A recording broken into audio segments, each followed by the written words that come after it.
but I think this is, for now, it's good. So, hey guys, so we'll be starting, and this time it's going to be me as a moderator, Chris.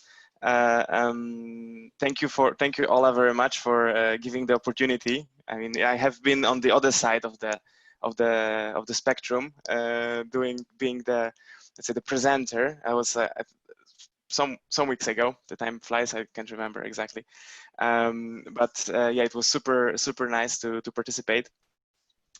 And today we have the topic of the importance of self-directed learning in professional development. And we will have Alison Lee and Katrin Burns talking about the topic in a very also new kind of format that we are going to do. So it's not going to be just a talk and just let's say a typical webinar that you see. We're trying something new with also using Miro. I don't know if you ever used that. We'll see. We're also trying it for the first time. So this will be also an opportunity for us to learn something new. All right, guys, so let me actually share my screen first, and I will give a quick introduction to what is Berlearn. Then Alison and Katrin can also introduce themselves very briefly, and we will jump into the topics, and I'll just give you a bit of an overview of the agenda. I'm just doing the share screen. All right. So do you guys see my screen? Wave if you do. Yes, perfect. All right. So the topic for today, as you may all know, it's about the importance of self-directed learning in professional development. And first, maybe before Alison and Katrin introduce themselves, very quickly about Berlearn. So this is also the first time I'm doing this kind of introduction of Berlearn. So forgive me if I'm missing something, but Berlearn, at least from my, I'll tell it how it is for me. So it's a community of learning professionals, coaches, trainers, people that are interested in the topic, and also edtech founders like me, for example. We are a community on Slack. We're a community on the new berlearn.com website that you should check out if you haven't yet, because it's great and it has been just released recently. And yeah, Berlearn gathers us together and brings us to in this kind of situations for events, for matching between let's say L&D professionals and people that need support, and yeah, that's like in a nutshell, let's say. So what's important for you guys to check out for what's coming is also the upcoming events, and this you can check on the Berlearn website. And yeah, of course, I think we are all in on the Slack channel, and if you are not yet, please join us also through berlearn.com, or you have a link here, berlearn.slack.com. So guys, now very briefly, maybe I will stop sharing my screen, and Alison and Katrin, you can just do a short introduction about yourself, and then we can jump into to the topic. So let me just stop sharing, and I give you guys the floor. So maybe Alison, you can start because you're first on my list here. Sounds good. Privilege of being the first video. Hi everyone, my name is Alison. Fun tidbit maybe not everyone knows about me. I'm kind of obsessed with sci-fi. So if any sci-fi lovers out there want to talk about, you know, hard science fiction, I'm open to that. I like to say very simply, I have one real mission in my life in terms of my career, and that is I want to make great leaders so that work doesn't suck. And currently in this iteration, I'm living it by coaching first-time leaders and kind of working with them to learn how to build motivated and high-performing teams. So I'm starting right at the very beginning of the career. I'll move over to Katrin now then.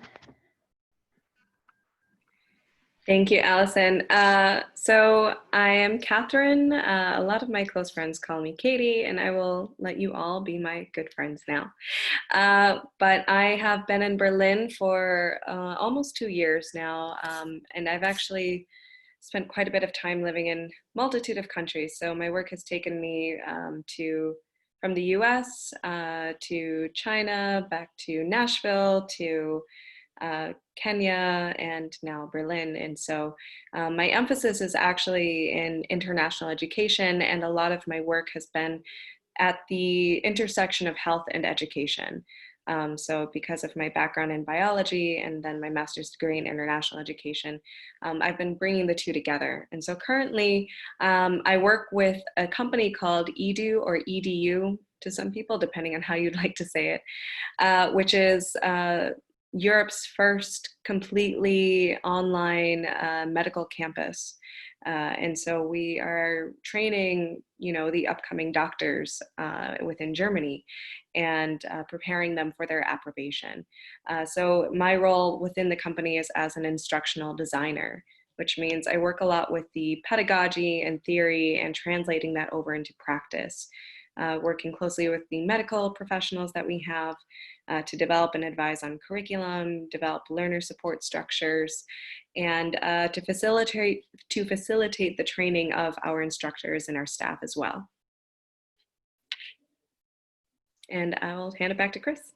Yeah, thank you very much. Thank you, Alison. Thank you, Katie, for the introductions. So let's jump in. Let me quickly introduce maybe some tools that we'll use. And first one is actually Slido. I think most of you probably have used it before. If you've been to any webinar, all of the webinars are using that or similar tools. So by going to Slido, let me just maybe share my screen and quickly show you how you can access. So you can just go into slido.com and then type in this event code and you can join. And the event code is I don't know how we can better share it. I will maybe share it on the chat here if that's feasible, but I don't know where I can have it. Okay, it's here. So it will be always on the chat. So maybe before we jump into the topic and go through it with Alison and Katie, we maybe first just to also use Slido, you could guys tell us what are you expecting from this session, and let's give it maybe, I don't know, 30 seconds to give it a first thought. It will also help us to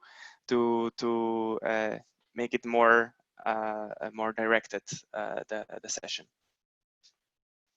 And you can do it by just typing it here and tell us what are your expectations.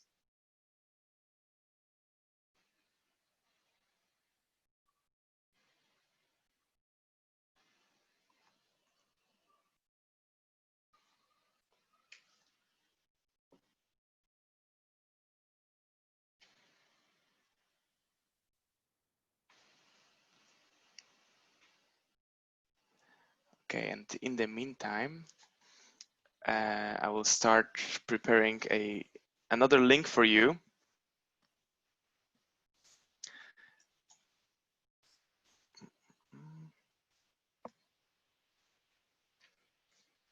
Perfect. We have the first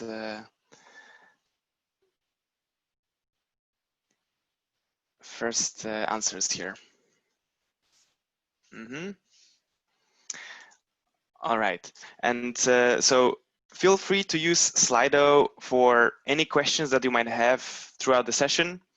We'll jump into Miro, which is basically a tool that some of you might know.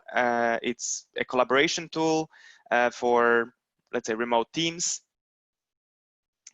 And I will share with you, and the presentation is basically, or the webinar is going to be directly here on Miro.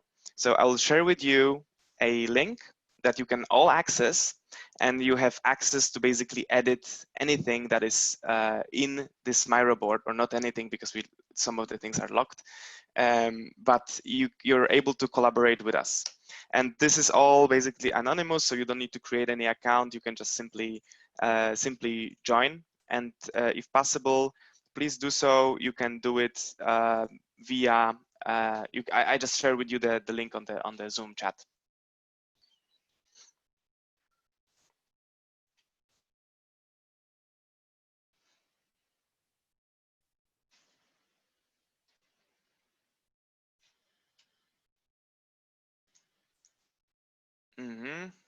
Perfect. I see we're getting people on board. All right. So if you guys have any troubles with Miro joining, please also just write in either Slido, or you can just mention it in the Zoom chat wherever possible, so that we can address any problems. So basically for today, we will be starting off with the topic of what is actually self-directed learning, and comparing it to self-regulated learning, and what does it really mean. Then we will jump into the topic of how HR can actually implement this in their organizations, and then how individuals can actually plan their development, how this process works. And yeah, so let's basically start first with the first topic, which is what does self-directed and self-regulated learning mean? And this will be Katie that will be talking about this topic. But first, this is now a tutorial for Miro. So now a question for you guys. What do you think the difference is? So let's maybe here, if you can see on the right, there are sticky notes that you can select. Sorry, on the left, not the second, right? On the left, you have like this kind of sticky note button, and you can just find the sticky note there and place it anywhere in the areas. Like, just for example, we can see Allison did it here. I am just doing it right now, and we can just give our guesses of what is, for example, self-directed or self-regulated learning. And you guys are all anonymous, so feel free to write whatever you think is the right answer.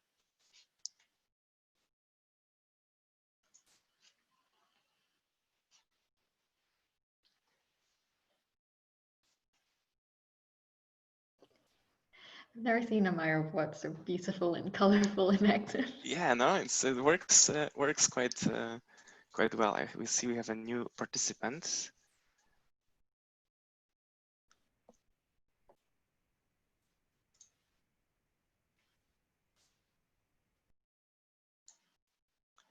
So hello, Isabella. I just saw that you've joined us. If you've joined, you can jump into a Miro board that you can find via the link on the Zoom chat. Perfect. Yes, we have already quite a lot of answers here. So Katie, if you like, you can start. We can also give it a few more minutes, or like 30 seconds or so, and then you can start. Yeah, I'll give people 10 more seconds to just write down any last thoughts. Mm-hmm.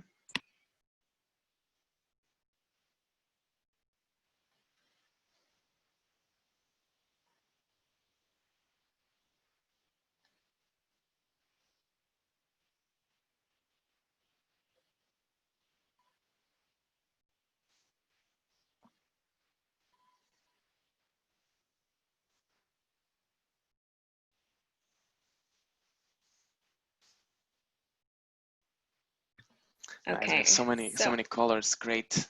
All right. I love it. So what I'm going to do is, I've been watching and looking at what's been filled here. I see that a lot of people through things under self-directed learning, or what they believe is to be self-directed learning. And I didn't see as much under self-regulated learning, which I think is a good indicator that this is a good place for us to start, just to talk about what the real difference is between the two. So oftentimes these are two phrases that are used like just in flux. And so we hear both self-directed and self-regulated, and oftentimes we assume that they mean the same thing. In EDU, self-directed learning and self-regulated learning each play a very important role for us.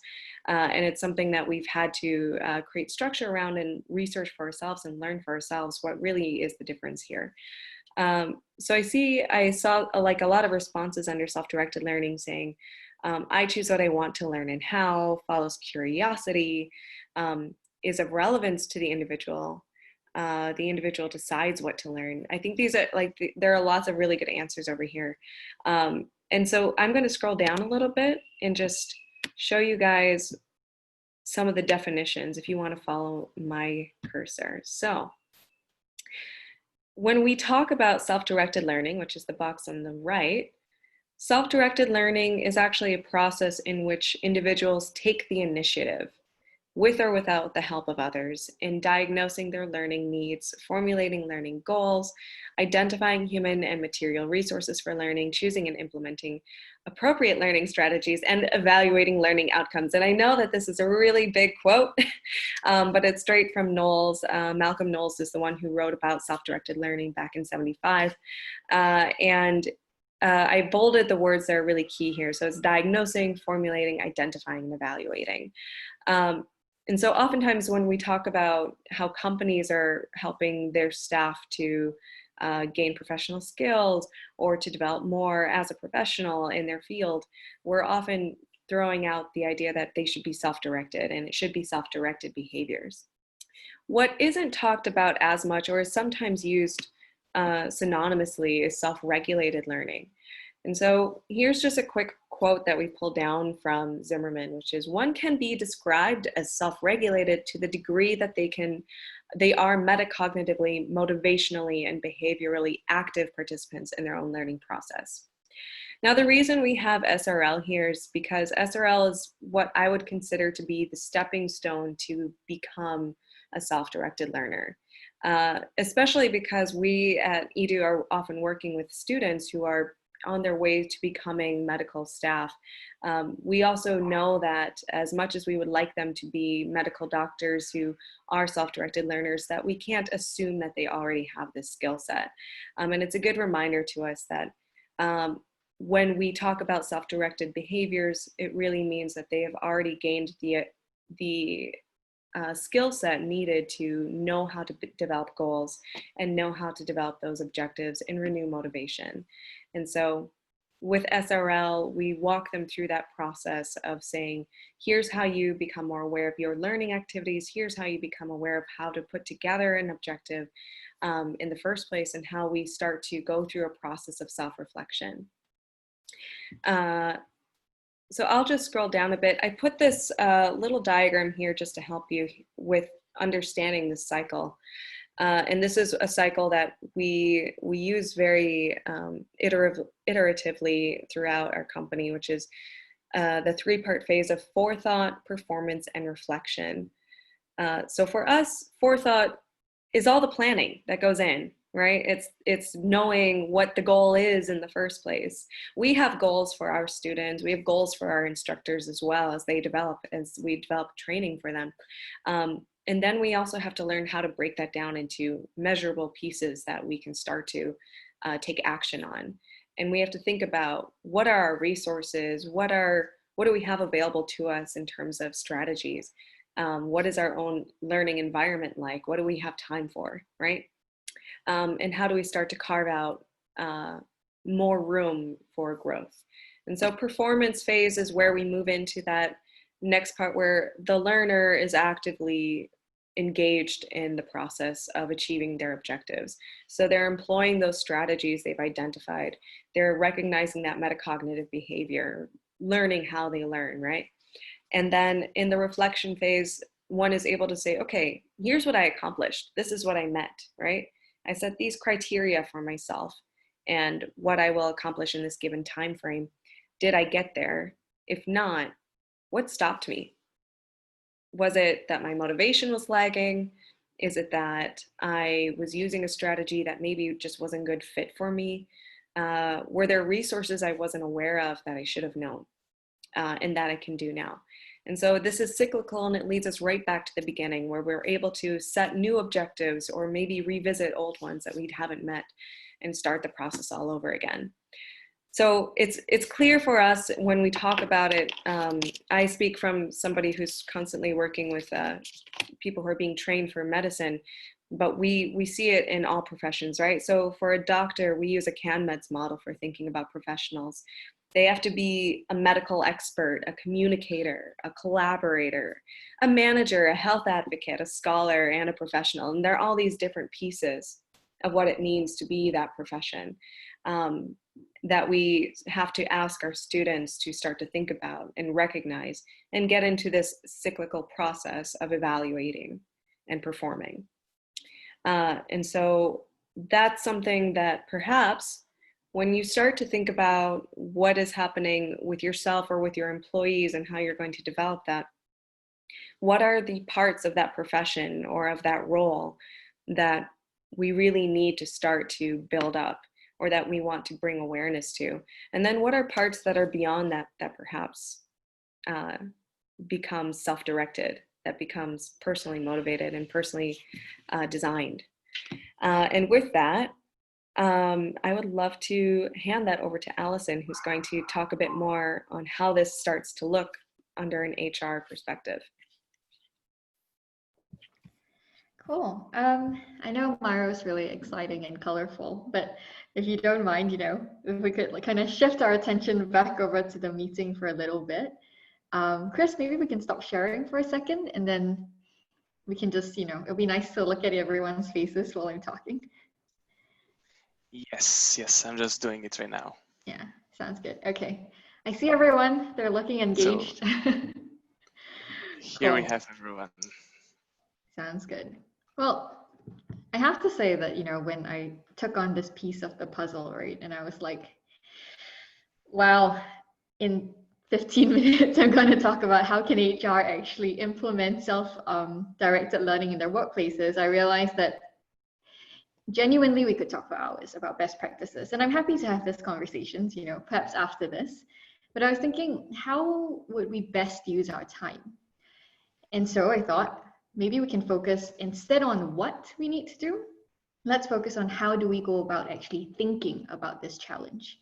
So any of you here who are going to be, in a place where you can influence bringing self-directed learning into your workplaces or are actually responsible for it, let's think about how do we think about it so that later on, you can tailor your solution to your unique company and actually your unique people needs, because it's different for each company. So I'm going to share with you a framework. It's going to be very simple, don't worry. But before I introduce the framework, I've prepared a story for you. It's a very uninspiring story. So I hope that you're all ready to be very uninspired. So I'm going to tell you about a founder, okay? We'll call him Robert because I like the name.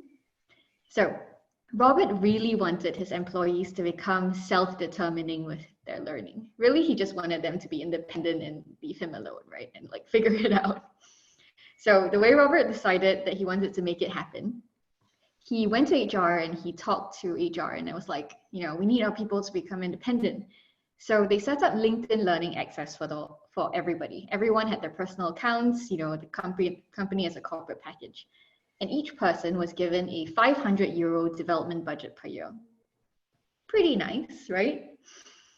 So what happened then is that the next week, Robert took the stage during a town hall, okay? He made this declaration, you are now fully in the driver's seat of your own learning. He goes, drive. And genuinely, I bumped into Robert 6 months later at a meetup, right? And I was like, how did it go? And he was like, people love the €500. It's kind of awesome, But we realized that there might be a misalignment between what they want and what the company needs. And he told me that the entire software development team spent their budget on a machine learning conference in Barcelona, when actually attrition in the software team was really high, and there were a lot of complaints of bad management. So, are we uninspired? I'm telling you this story really because Robert's intention was great. Like, it was really empowering. And actually, if you think about it, he even provided the resources for people to be self-determined leaders, right? He thought through LinkedIn Learning. He even had the 500 euro budget. The challenge though with this is that he only considered the change at the individual level, not the bigger pieces, right? Not the social level, not the environmental level. And guess what? He got results that were individually focused. And so with this, I'm going to transition you back into Miro. I'm waiting for the eyes to glaze over and then I'll start. But where you want to look for in Miro right now is this like beautiful circles of green and blue, right? It's supposed to feel really nice. There's a little gift for you in the middle, a little surprise. If you want to play it, you'll see a little lady start spinning. It's exciting. Okay. When you're there, give me a thumbs up. Okay, everyone's there. Good. So remember, our goal is not to learn what to do, but we're going to learn how to think about it, right? So let's just go personal first. Personal level, very simple. Will and skill, right? If you were to think about a self-directed person, what do they actually need to activate their willpower or their motivation? What skills do they need to be able to be self-determining? A quick example of a skill that's required is they need to be able to assess their own skills. If you can't assess it, you can't be self-determining, right? So that's the first bucket, and we'll go into a little bit more detail later on. But then the second bucket is the social element, actually. So I put here in orange, you have managers, you have peers, but actually you also have customers, you also have, cross-functional colleagues, like it really depends. But over here, you want to see two main things. The first one is, how are expectations in the company and for the role, like role modeled by other people and communicated? Because we've all heard the stories of Uber. To succeed at Uber, you probably need to behave quite differently than to, say, succeed at Berlin. Because, Berlin's friendly and kind of nice. So that's the social element, right? You kind of need to think about that. And then if you look at the bottom, who are friends and who are accomplices? When you are trying to make a change, and you're trying to kind of learn something new, in the company, you will have friends. Friends are people who give you feedback, who support you on your journey. Accomplices are people who keep quiet or actually even help you continue, like gossiping behind the water cooler and like feeding the rage monsters. It really depends on kind of your goal. But you have to look at the social element, right? And then finally, the environmental element. A lot of us here are in HR, so this is maybe the part that we're kind of excited about. But when you think about self-directed learning, what actually are the structures and the processes that will will be put in place that will actually facilitate this? A very quick, simple thought is, does your performance management tool and your learning tool and your feedback tool, do all of them kind of congregate data in the same place? If that is so, then maybe does it help people understand and focus their learning? That's maybe one thing that you can think about at an HR level. But then you flip the side of the circle, you think on the leadership level. What kind of culture actually do you have in your company now? If we really think now, what kind of culture do you think would support self-determined learning? I'm sure words are popping up in your head now. Things like transparency, openness, inability to fail or make mistakes. Because these are elements that actually at the end of the day will support it too. Of course, if we're trying to plan out an HR, like we're trying to bring in self-determined learning and we're trying to make this perfect, it'll never be perfect. But the idea is just that when you're starting to think about your company and your situation, think about it on all those levels and hit those that you can influence as much as possible. So far, are we following? Yeah? Okay. Now's the part where you have to interact. If you drag the circle to the left, you'll see a couple of boxes, right? There's personal, there's social, there's environmental. By the way, for those people who are not using Miro super often, if you're using a trackpad, pinching and kind of up and out and in will help you zoom. And if you're using a mouse, I think the scrolly thing in the middle helps. So if that helps to size it a little bit. Good. So now we actually have a task together. We know how to think about it. Let's go crazy a little bit and brainstorm openly all the best practices that you think could go in. You know, what are the factors that are on the social element that would actually help? And with this then, by the end of today, we'll have everyone's ideas created on this piece of paper.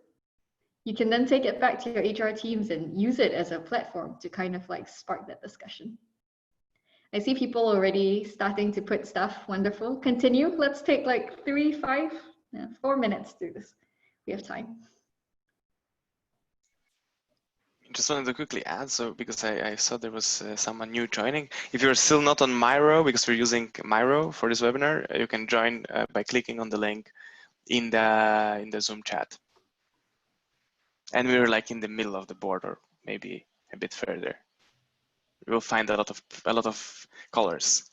You follow where all the arrows are for the names. Exactly. Just keep going exactly. in that direction.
We'll take another 2 more minutes.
Okay, good. There's a lot of contributions here. So it turns out, you know, we all have very strong ideas right now with regards to how we can bring it in, right? I might put someone on the spot right now. If there is a long silence after I say this, I'll take a hint and I'll do it myself. But is someone courageous enough to work in the safe space that we're in and trust us that maybe they want to look at this and paint out a potential way they could bring self-determined learning into their organization using kind of what we've created. Anyone interested in trying?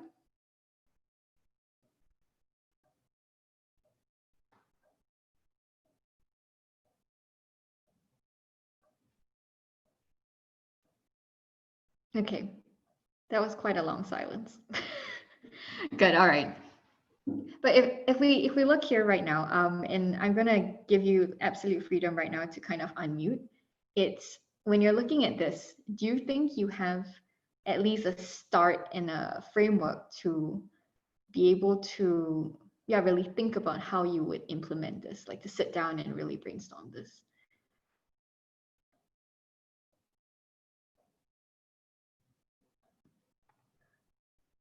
Yes, no? If no, what's missing? I see a lot of comments on how to make this a process. So like, I feel like there's already a beginning, like there's a framework, like a skeleton on how to start. But I see a lot more like higher level comments on like making it more process driven rather than a one-to-one personal informal kind of learning process. And what's your reflection on that, Jeremy? I don't know if this is a reflection of the culture or the environment here as well, but I think it does help though to start thinking about the process from the beginning because it does make it uniform across a company.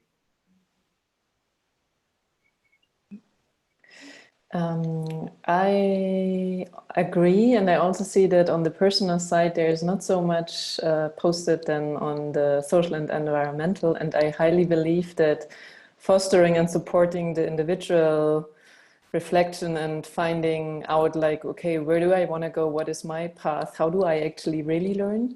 And these might be, and not might be, but are complete different to each person. So that's why I also wrote like go into nature, reflect, and give people the space to think and discover for themselves. So I think that's actually the very first part to start. And then comes process and tools and things. From my opinion, yeah. So it's a bit of a good reflection for us as well, right? Where we put in the most post-its might be the areas where we focus a bit too much on.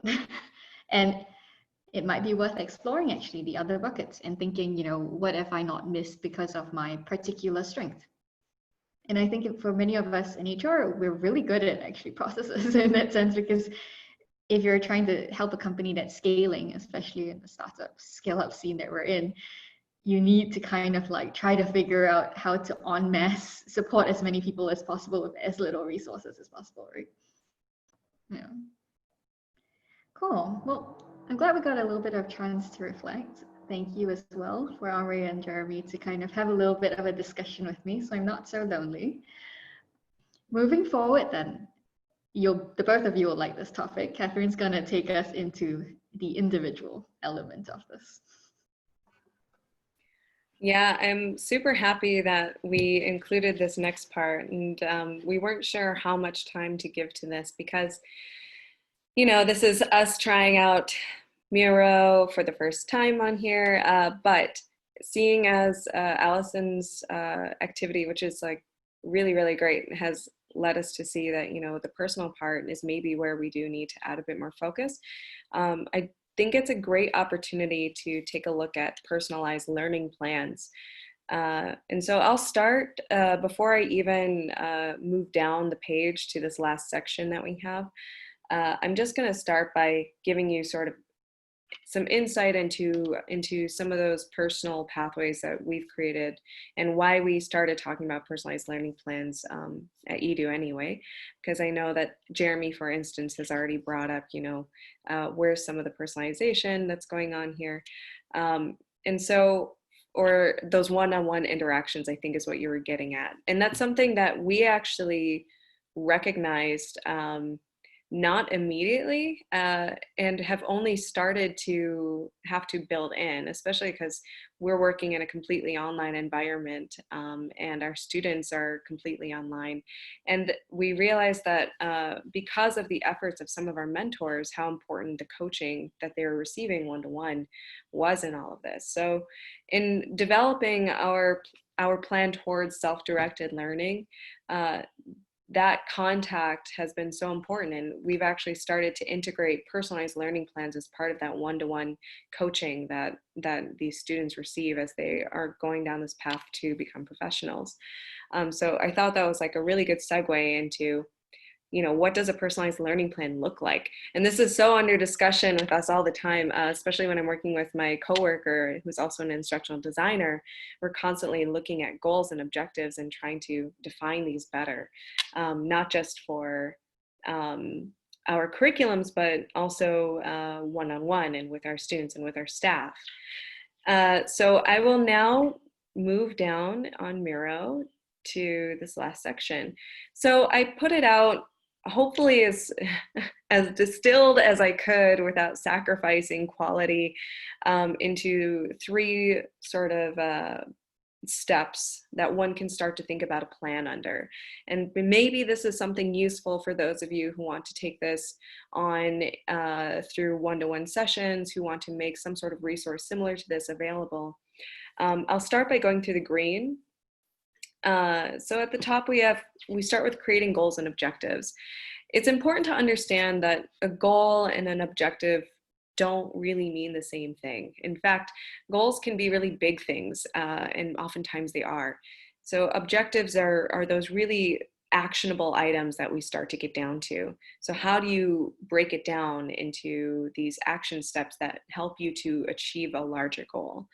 And that's that big piece that takes all of that reflection and that personal thought and a lot of probably some one-on-one time, if we can afford it, right? If we have the capacity to, at least that's our attitude. If we can afford it, why not? And so we spend a lot of time working on breaking down personal goals down into actionable objectives so that we can then take this next step in the plan, which is to start to map out strategies and resources. I'll start by talking about resources just because I think it's important to note that resources can look like many things. They can be company resources, including online materials or training manuals, or they can be persons in the company. It can be coworkers. It can be outside resources that you don't even find within the company. So resources can be anything within your environment that will be of aid to you. And then the strategy part is how you then use those resources to your advantage, right? What will you be doing in order to act on that objective? Yes. And finally, it's good to start setting benchmarks. So as we write across what our plans will be, it's always good to also have a self-check so that when we get to this reflection phase as individuals, as adult learners, we have to keep ourselves accountable. So what will be our benchmark, or what will be our way of saying, I achieved what I meant to achieve here, or that I think this will be my way of assessing whether I did this well or not. Write that out as clearly as possible. And it can be really hard. I'm not going to say that this is easy. I made an example one below, which I'm going to walk through in a second. And even that, I was like, I know this is an example, but I'm still thinking, are there better ways to assess that? Are there other things that we could be thinking about? So it's an ongoing conversation. And that's why that self-reflection phase and readjustment is so important at the end as well. So if I just take this, I started with a manager goal because managers, we would like to think are maybe some of the more self-directed individuals that we find, right?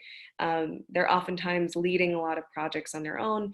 They're able to also be of support to others, and they're oftentimes going to have some sort of action plan already. So I took that because in terms of self-directed learning, it's maybe an easy way of seeing how one individual might start to create their own goals and their own objectives from here. So maybe the larger goal is that they want to start to take on more large scale projects, and maybe the motivation there that led up to is like motivated to start to take on bigger challenges for themselves, or wanting to just be more involved in the company as a whole and grow upwards, right, as a professional. What would happen then, and there would be multiple objectives under this, I just took one. One objective would perhaps be to remove self from overseeing day-to-day operations. This is a classic trap that many of us fall into, I think, who are in any sort of team leadership position, which is we can start to get involved in everything, right? So I took this one as a very simple, maybe relatable one that we can all sort of reflect on together. And I outlined a couple different resources. For the first resource, was just simple as current support staff. And the strategy is very clear. It says, I will identify staff that can take care of day-to-day tasks for current projects in order to begin transition of leadership from within. I will delegate my current responsibilities and outline them within new leadership roles. And then just a second resource being a company in-house leadership course. You know, I made this up. I'm not saying it exists in this one, but perhaps that's available. And this person decides that they will set aside 30 minutes 3 times a week to watch course videos and answer reflection questions. And so their own benchmarks, then they fill in on the far right and they say, okay, by July 1st, I'm going to have 2 staff fully onboarded for small project leadership. And then my second benchmark will be that I have successfully completed all of my leadership coursework, whatever this made up course may be, by June 15th. And so this is just like, you know, we start to think about it going across. And if you start to track your actions in this way, I even have to start to remind myself to do this sometimes. It's a good place to start to look at what people's motivations are and how they also see themselves acting on that. And if this is something that others find useful, or a useful way of planning out what the development pathway will be, I find breaking it into these 3 main segments is usually a good lens to get started on, and then adapt from it, right? And rather than have me continue to talk about it, I would rather go back to Chris, who can start to, I think, open us up for questions. And Perfect. Yeah, thank you, Katrin. It was super interesting. Also, Alison, I mean, we had a lot of information. So, guys, now if you like, we can start with questions.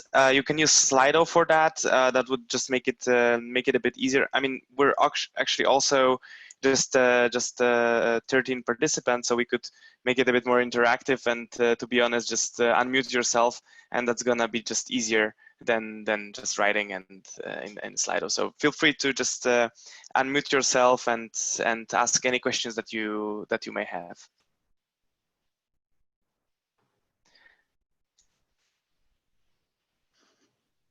I can actually start with first question, which is actually regarding regarding those benchmarks. So when someone is when someone is defining those, especially like you have people in, I mean, this is an example for like more a leadership role, right?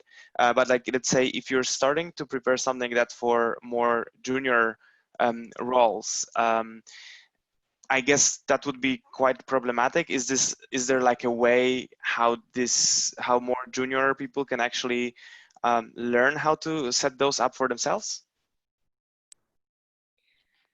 Yeah, honestly, I think it's actually really hard, and it takes a bit of conversation at first, but it is a practice in which, at least through conversation, or at least seeing examples of it, really help. And this is where that self-regulated piece comes in.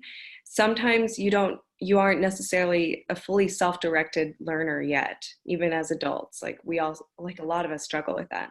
However, with self-regulated learning, what becomes really important for active learners to come into with is a model, which is what Allison was talking about, you know, having some sort of, you know, company level objectives, company level like benchmarks, is a good way to model that behavior as well. And that's why, you know, it's always good to sort of show a mixture of both, leaving room for both what are company standards and then what are personal standards as well, and how are we supposed to do that ourselves. It's oftentimes very hard to do a learning plan, I think, without having seen one, or have seen it broken down into similar buckets for you. Yeah. And that's what my advice would be, is to first demonstrate a model, demonstrate it through your own, and then allow others to build up from there. Can I ask one question there? Because I think that it's quite easy for individuals, like to, as you just said, like I want to learn a lot of things and I would just go some path. And I think it would be important that from the company side, somehow there are like milestones or always like feedback loops, or somehow that you always realign and readjust to the bigger vision or the bigger plan. Do you have any experience with a company that already does implement self-directed learning, and how do you act actually as a manager? Also, how much freedom do you give, and how much, like, how do you balance all these things? That's actually quite a tricky one, in the sense that fundamentally, when we're talking about self-directed learning, we're balancing the tension, I think, as Catherine already mentioned, between like the intrinsic, beautiful, kind of like powerful motivation that lies in all of us, right? Which wants to go in a certain direction. You know, let's imagine a squiggly line. And actually the needs of the company, which may or may not be heading in the same direction. So fundamentally, if you're really thinking about that, that's kind of a way I would like to think, is that the role of HR or the manager or whatnot is to draw a boundary within which, like a big, beautiful boundary, a playground. And that is, like, for example, company vision, yearly KPIs or something like that, within which then, if it's broad enough, an individual can kind of track towards that. And it's less about the manager telling them what to do, but more having this conversation of, you know, this is the benchmark of the boundaries. Within that, what makes you excited? You know, and then kind of compiling that with the feedback. And I would suggest, and I've seen companies do this, is you have to set a time for learning, and it needs to be long. So almost like every quarter, each individual really just has 1 or 2 development goals, and they work on that, and that's it, like nothing else, because, you know, you juggle 7 plates in the air, you're bound to drop one. So then after that quarter, what they do is that they come back, and then they have the conversation again, they talk about the boundaries again, and then they let the employee kind of find that passion within that. And a really good question that might be helpful is really like,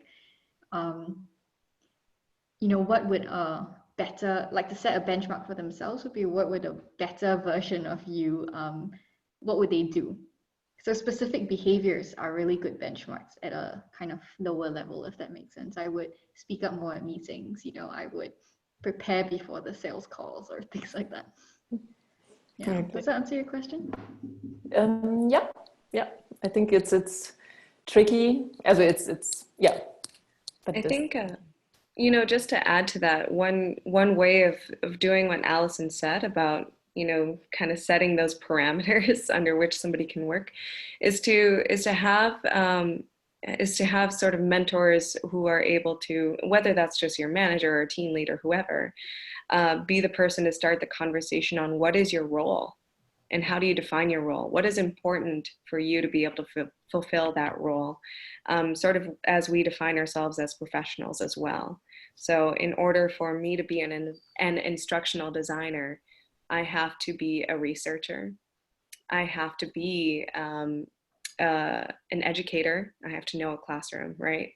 I have to be a designer, in effect, right? I have to know how to think creatively and align. I have to be in, you know, so like having those conversations can start to make that a co-creation process as well, of what are the parameters under which we work together then to set out those goals and those motivations.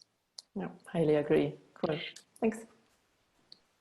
And actually, regarding the general time that employees can spend on learning, because this is, I think, a problem that you're working on daily tasks and you're completely don't have any time for learning. So, and this is something that basically managers or leaders, they need to decide on giving to the employees. Do you guys have any, let's say, suggestions on how to get that time, or what's let's say, even from HR perspective, how to convince the management that they should actually give that time? I've seen that in, let's say, in many let's say software companies, they have these rules of like, you know, do you do 70% of work, 30% you have time for development. I think it's great, but this is something that I've seen only in handful of companies, really.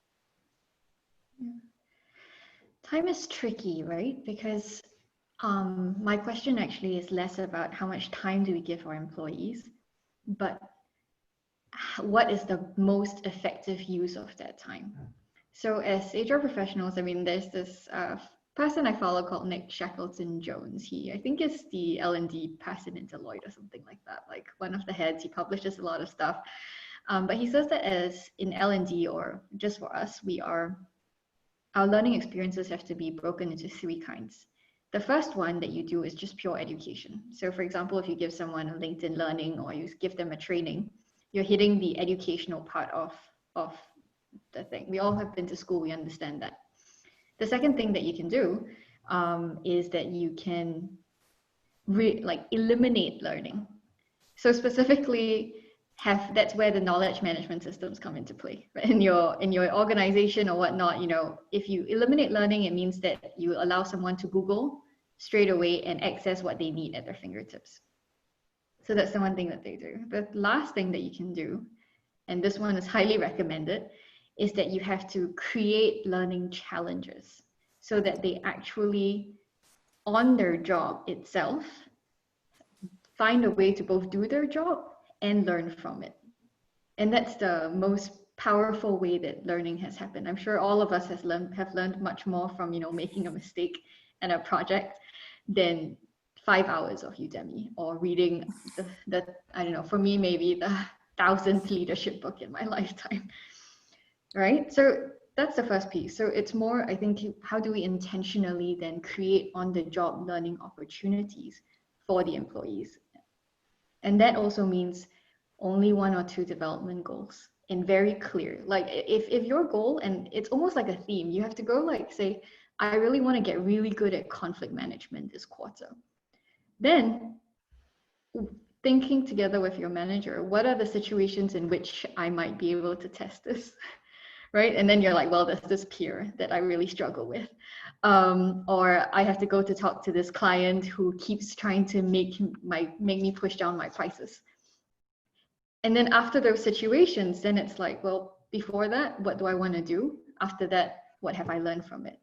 In that case, then actually, I think the case for learning becomes less how many hours do we give to you, but how much one-on-ones are we required to give as a manager? You know, how much time do we want to support people on reflection?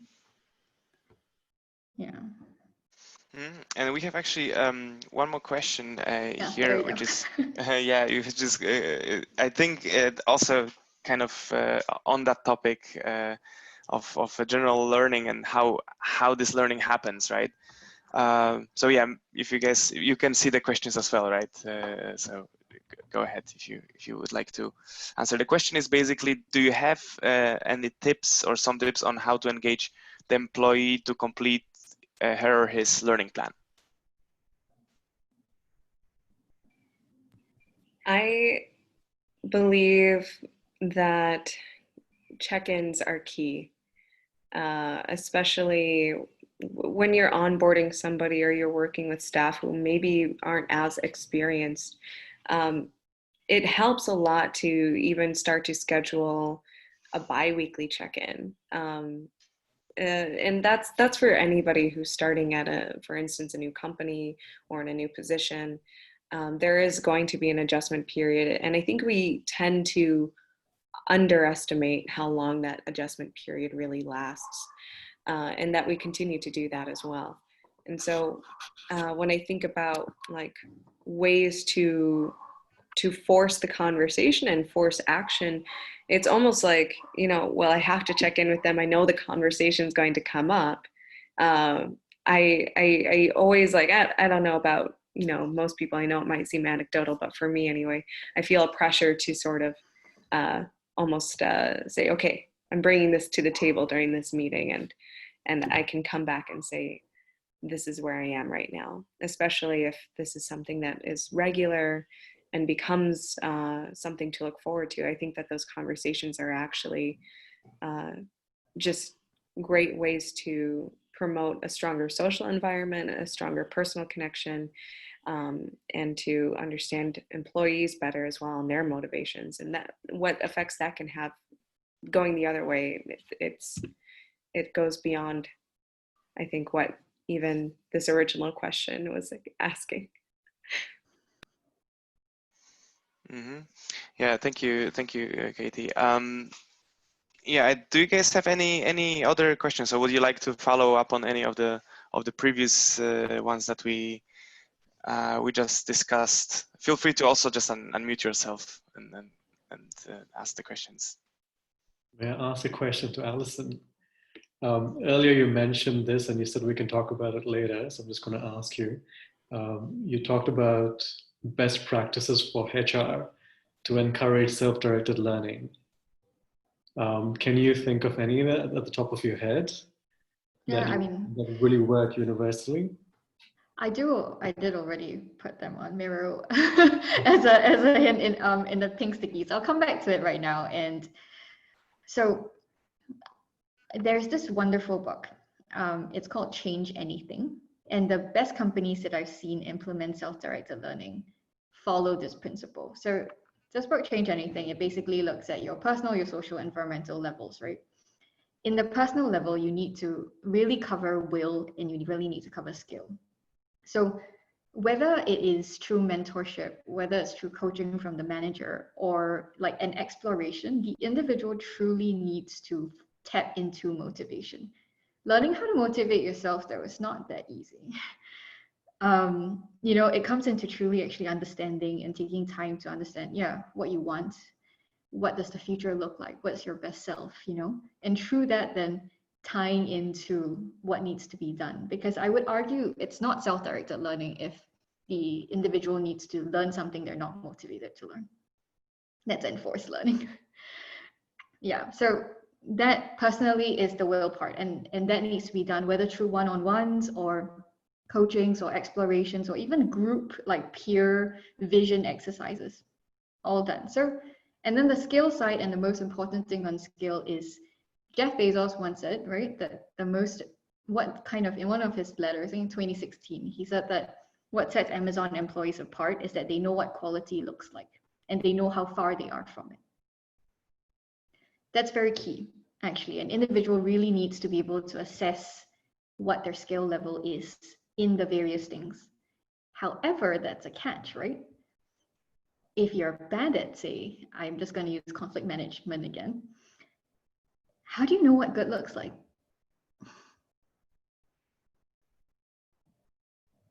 Right? Because that's where, you know, you interview, like they've always done this. They've done research on like a bunch of people and they're like, rate how good you are in a certain things. And 80% of the people will rate that they're in the top 50%. Because there's this inherent fundamental problem in learning. Can I also add that probably the men rate themselves much higher than the women? Of course, yes, that's true. Absolutely. But so, yeah, so that's the part actually. How do you show what good looks like? And that's the responsibility of kind of like expectation setting, norm setting, role modeling, and things like that, so that they have the ability to really do a skill set. So that's it, right? You have employees that and the people around them that can help them find motivation, get the skill. And on the social level, really, at the end of the day, if they understand what needs to be done, there's role modeling there, and there's safety and a really strong feedback culture. I'm talking feedback is embedded within the framework, but they don't give feedback in terms of what I like or what I don't like about you. They give feedback in terms of what do you do that benefits our team? What do you do that takes away from the strength of our team? Replace team with organization, replace organization with project. That's the kind of feedback that's useful. because then it aligns, right? We're talking about balancing that tension at the end of the day. So that is where the social part comes in. And environmental culture, I mean, I know it's a big word we bandied around a lot, but if you have a CEO at the top that's just saying, you know, I just want people to be a certain way, or they need to figure certain things out, there will fundamentally not be that much self-directed learning in that organization. So someone that role models it, right, that actually genuinely says it's okay to fail, because you can't learn and you can't take actions and take risks until it's okay to fail. Because if it's self-directed learning, the individual has to take on the risk of choosing the wrong path. Yeah, so I would say these are the key ingredients. Kind of long answer. Does it help? Okay.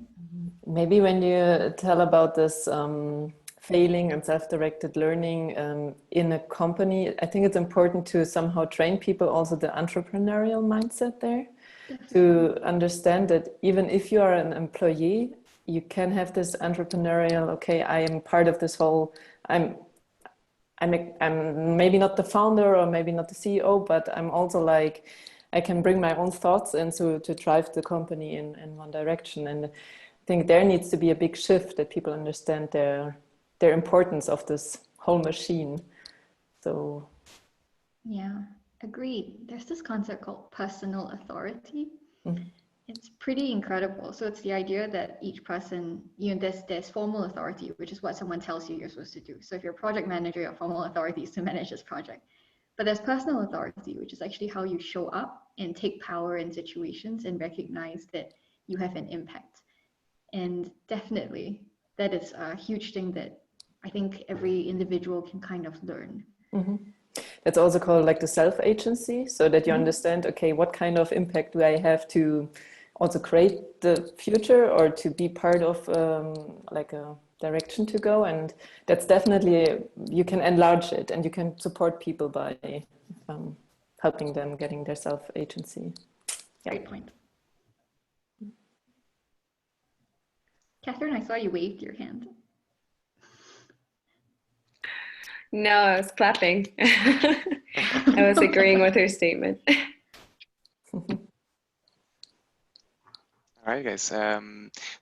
Do you have any other questions? I'm just checking if at any kind of, because I have two screens here, just checking at any channels where if questions can pop up, but that I don't see any yet. All right, I guess then we can slowly wrap up.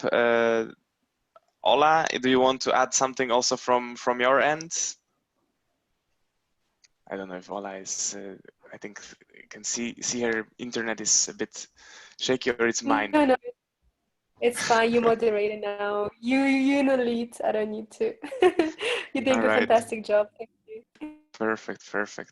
All right, guys. Then thanks a lot. Thank you, especially Alison, Katie, for the really great presentations. I think we'll be sharing also some screenshots from the Miro, or basically the board. I will have to just figure it out.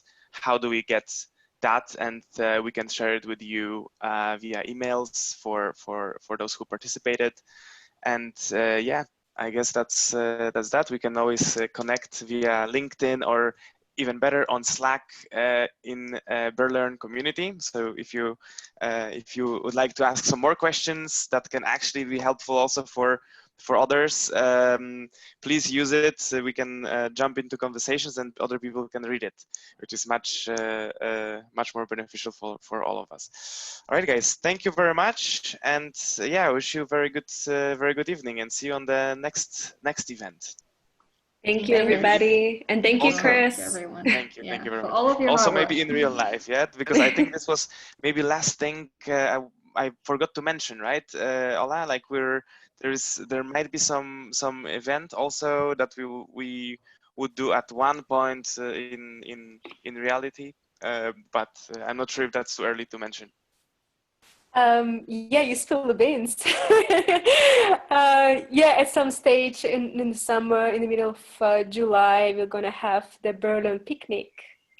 So for all of you to get to know each other and to meet each other again.